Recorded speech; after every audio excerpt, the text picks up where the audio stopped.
My first question to you is relating to the news that CNN has broken about information that the US government received. The National Security Council then passed on to the Secret Service of a plot, an Iranian plot, to assassinate the former President Donald Trump in retaliation for the assassination of Qasem Soleimani, the senior Iranian general that happened during the Trump administration. What can you tell us about this?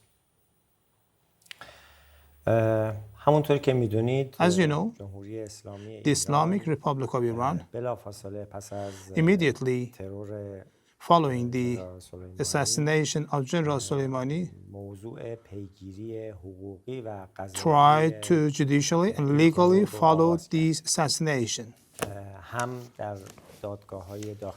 At Iranian courts, and at the same time, we have tried to make use of the international judicial and legal procedures in order to prosecute the perpetrators and advisors who helped this assassination. Accordingly, the Islamic Republic of Iran will make use of all legal potentials inside the country or at the international level in order to bring the perpetrators to the justice. Let me just be sure I understand what you are saying. Are you categorically denying that Iran had any plans or any element of Iran, the Revolutionary Guard, an Iranian-backed militia, had any plans to try to assassinate Donald Trump? As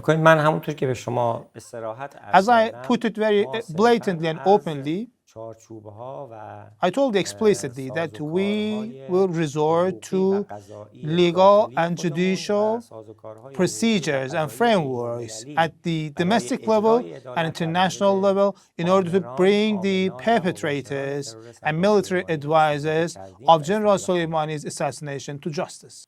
But that means not violent measures.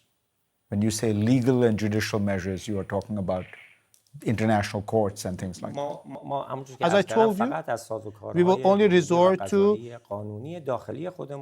Iranian and international legal and judicial procedures. Till now, we have done it, and this is our right, and of course, we will continue it.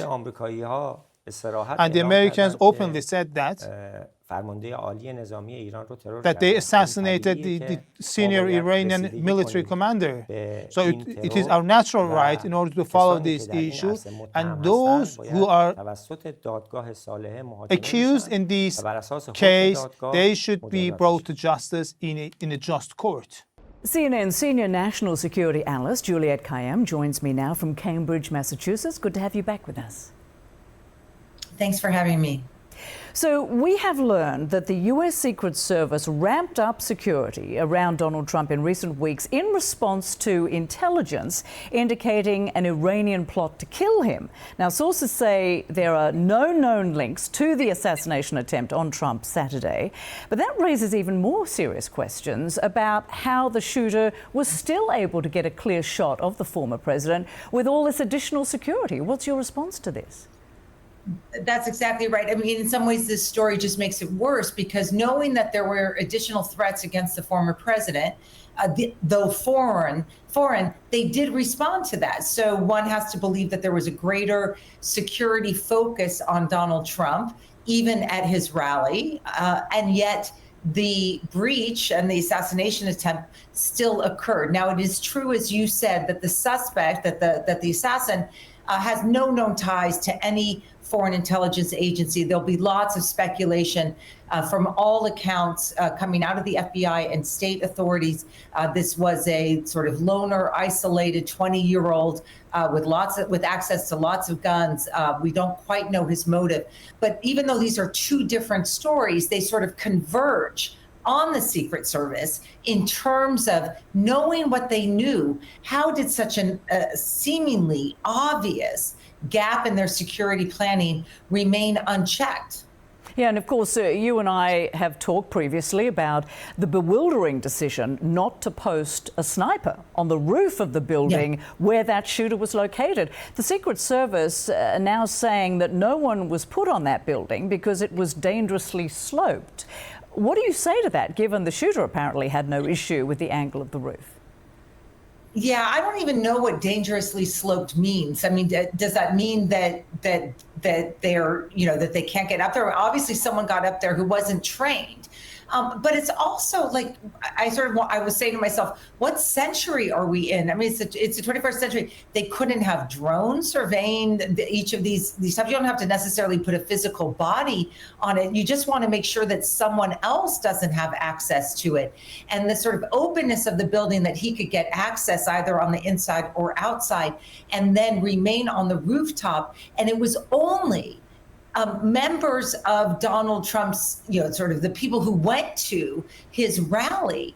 That was the first sort of visuals that then started to alert people that there was a danger on the rooftop. It was nothing that the Secret Service did. Yeah, they certainly still need to answer many of those serious questions. Of course, meantime, there are still no leads on why this shooter, Thomas Matthew Crooks, a registered Republican, would have carried out this attempted assassination on Donald Trump. What more should the authorities be doing to try to establish a motive, particularly with this new intelligence relating to Iran, although no link has yet been made? But as you point out, I mean, there's going to be a lot of conspiracy theories about this, given the timing of this. That's exactly right. There's going to be lots of people speculating on who he was and what his motivation were. What were the clues that we know, at least so far, are that he was isolated. He seemed to have no community. He had a job. He apparently told that job he was going to be returning on Monday. He'd asked for the day off.